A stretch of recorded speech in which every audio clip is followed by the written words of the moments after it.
O Senhor esteja convosco. Ele está no meio de nós. Proclamação do Evangelho de Jesus Cristo, segundo Lucas. Glória a vós, Senhor. Quando Jesus se aproximou de Jericó, um cego estava sentado à beira do caminho, pedindo esmolas.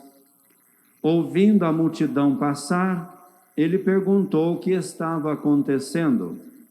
Disseram-lhe que Jesus Nazareno estava passando por ali. Então o cego gritou: Jesus, filho de Davi, tem piedade de mim. As pessoas que iam na frente mandavam que ele ficasse calado, mas ele gritava ainda mais: Filho de Davi, tem piedade de mim. Jesus parou e mandou que levassem o cego até ele. Quando o cego chegou perto, Jesus perguntou: O que queres que eu faça por ti? O cego respondeu: Senhor, eu quero enxergar de novo. Jesus disse: Enxerga, pois, de novo. A tua fé te salvou. No mesmo instante, o cego começou a ver de novo e seguia Jesus, glorificando a Deus. Vendo isso, todo o povo deu louvores a Deus. Palavra da salvação. Glória a vós, Senhor. Mais uma vez, cantemos o aleluia, todos juntos. Aleluia, aleluia, aleluia, aleluia,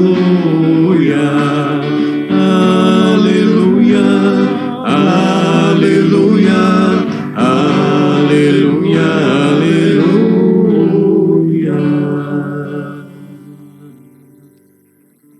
Meus queridos irmãos, estamos já no 4º dia da nossa novena e o tema de hoje: Maria nos ensina a acolher a palavra de Deus. Toda a vida de Maria foi pautada pela palavra.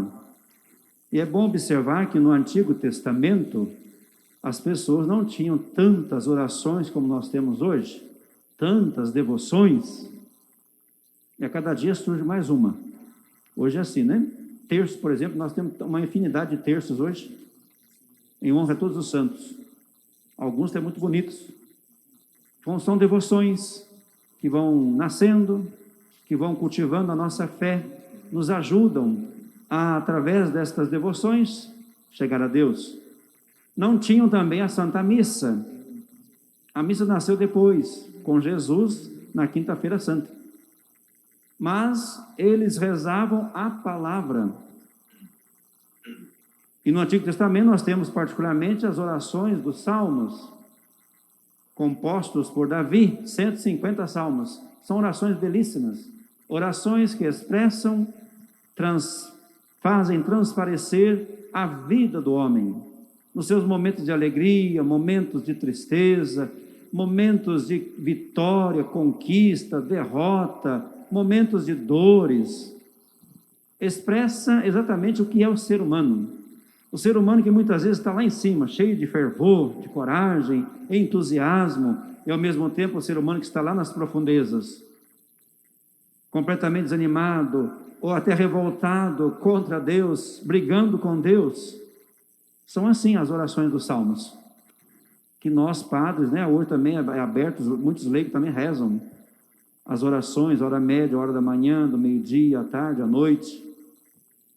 São orações profundas, que nos ensinam também tantas coisas.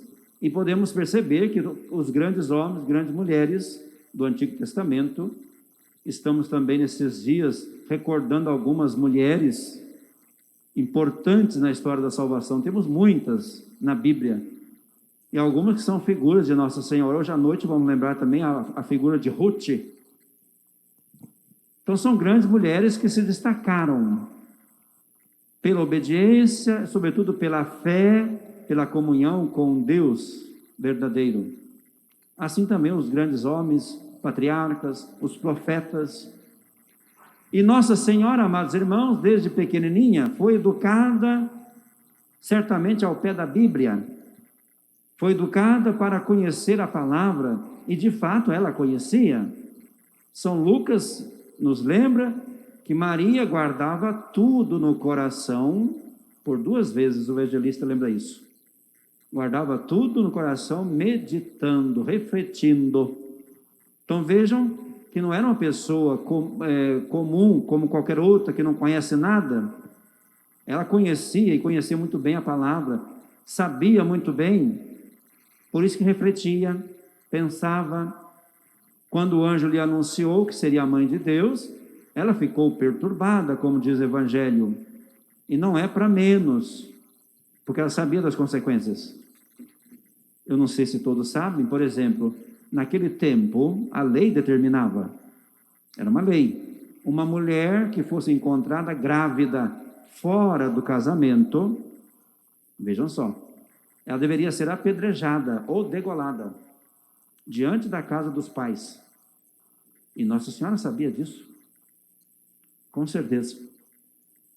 Então vejam que ela teve um ato de fé muito profundo, muito forte, mesmo sabendo dos riscos. Quando o anjo lhe disse que era obra do Espírito Santo, que Deus estava contando com ela, ela simplesmente disse: eis aqui a serva do Senhor, faça-se em mim segundo a tua palavra. Colocou em risco a sua vida. Mas como ela conhecia, sabia que Deus jamais falha, ela apostou e não foi decepcionada. Depois ela cantou no Magnificat: o poderoso fez em mim maravilhas, santo é o seu nome. Então veja, meus irmãos, vale a pena apostar em Deus. Deus não engana, Deus não passa a perna nos outros, né, como costuma acontecer entre nós, infelizmente. Deus é reto. O que Deus disse está dito e Deus não volta atrás. Deus não muda, como nós, né? De repente, de manhã eu afirmo uma coisa, à tarde eu posso negar completamente. Deus não é assim. Deus sempre é presente, vivo. Então Maria nos ensina isso. A palavra de Deus que iluminou toda a sua vida. Era uma pessoa que rezava, meditava. Por isso teve a força para dizer sim. E como foi importante o sim de Nossa Senhora. Com o seu sim, Deus começou a concretizar. Teve início uma nova história, uma nova criação. Tudo aquilo que era promessa, profecias, imagens do Antigo Testamento, agora se concretiza. Tudo se torna realidade. Porque alguém acreditou, alguém apostou. Por isso que ela é importante. Por isso que ela é conhecida em todo o mundo. Por causa da sua fé, do seu amor, da sua fidelidade. Portanto, a palavra de Deus marcou sempre a vida de Nossa Senhora. E ela também nos ensina isso. Maria gerou a própria palavra, o verbo se fez carne, como diz São João. A palavra de Deus, é o próprio Deus. Ela gerou no seu seio. Nós, homens, não podemos gerar. Mas todos, indistintamente, homem ou mulher, podemos gerar Deus onde? No coração. Aqui sim, todos podemos e devemos gerar Deus. Gerar a palavra. O Natal, por exemplo. Estamos nos aproximando do Natal. Muitas famílias preparam um presépio em casa. Alguém aqui faz isso? Só uma pessoa? 2, 3, vai aumentando, 4, 5, agora 6. Pois é, nós temos o costume de fazer um presépio, também se faz aqui na igreja. Pois é, para lembrar naquele momento do nascimento, né, de Deus que se humaniza, finalmente o Verbo se fez carne e habitou entre nós. O Emanuel, o Deus conosco. É bonito o Natal, né? A gente olha no presépio, a gente fica vendo uma criancinha tão frágil, completamente frágil, dependente, né? Foi enfaixado, aqueles bracinhos pequenininhos, como uma criança, e sendo aquela criança Deus, onipotente, criador, dominador de tudo. É um mistério, né? Como Deus realmente se humilha se faz pequeno para que o homem possa entendê-lo. Então veja bem, a humildade de Deus, como dizia São Francisco de Assis, é a humildade de Deus. Um Deus onipotente que se torna criança dependente como qualquer outra. E nós sabemos muito bem, uma criança, quando nasce, se ninguém cuidar dela, não vai para frente, morre. Ela precisa de todos os cuidados, toda a atenção. Assim foi Jesus. Então Maria gerou Deus no seu seio e o deu à luz. Nós também podemos gerar Deus no coração e dar à luz, levar Deus aos outros, procurando uma vida correta, uma vida de conversão, uma vida nova, uma vida justa, deixar-se conduzir por Deus e não pelas nossas coisas. Isso é também gerar a palavra de Deus em nós, acolher a palavra. Então é importante a gente ter uma intimidade um pouquinho maior com a Bíblia, por exemplo. Muitas vezes a gente tem a Bíblia, mas a Bíblia fica tão longe de nós. E a Bíblia nos ensina tantas coisas. Aliás, nos ensina tudo. Portanto, ter um pouquinho mais de intimidade com ela, ler um pouco mais, estudar, procurar conhecer a linguagem bíblica, porque ela foi escrita em épocas diferentes, com culturas diferentes. Então, a gente precisa estudar para conhecer qual o sentido verdadeiro que a palavra de Deus tem ali naquele momento, quando eu estou lendo, quando eu me deparo com ela.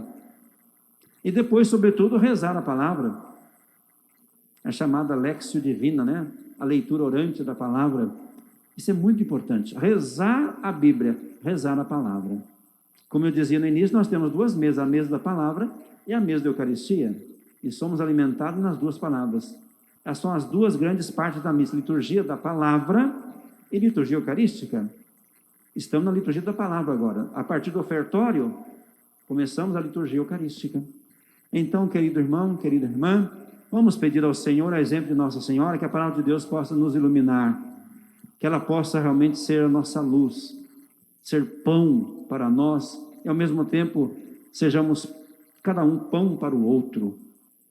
Isso é, acolher, estar pronto para ajudar, deixar nossas coisas e preocupar mais um pouquinho com a vida, porque a vida é tão frágil.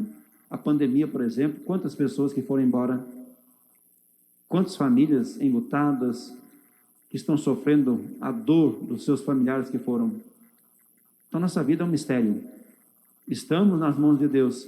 Como Nossa Senhora, vamos caminhar unidos e sempre levando Deus às pessoas. Maria sempre levou Deus. E na humildade, no silêncio, na simplicidade. Amém? Amém? Amém. Então vamos